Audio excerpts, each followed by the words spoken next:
Okay, I've been using this. I was looking for this, but I didn't find it.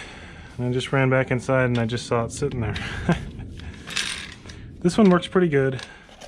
It's spread out over, you know, pretty wide area. So I'll see how this one does, but I might end up going back to this one. But this is a really nice roller. You know. So the main reason why I stopped you, or stopped myself here, is I wanted to talk about this this bubbling here. And I was thinking how long it's been since I put this on. I think I put it on either January or February, somewhere in there, of 2018. And right now it's May of 2019. So this has been almost a year and a half of just sitting out here, you know, exposed. And it really hasn't peeled off a lot, and it's only peeled off mainly because of this sheathing not matching up with the face of the plywood. You know, they set their plates right on the edge, and then, you know, that's how they normally would do it. But it would have been nice if they would have put their plates half an inch in so that it matched up, you know. But I didn't know at the time that I was going to use Blueskin. We'll make a video talking about the framers and the framing process, and then how we arrived at buying the Blueskin as our waterproof barrier, or WRB. But I also wanted to say that, so it's been a year and a half, and you can see these bubbles here. But what's interesting is that it's still sticky. See? I mean, it's just bubbled off.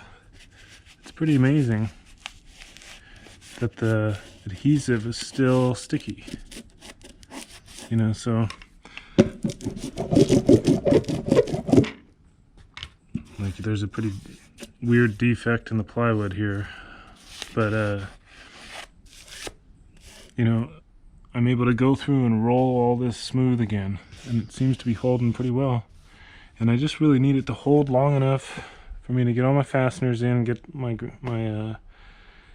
lath on, so that, you know, when I'm putting a fastener through this stuff here, I don't want to hit a air bubble like this, because that will keep it from air sealing as well, as opposed to going right where it's stuck real solid. You know, it's going to have a good gasket if there's no air bubble.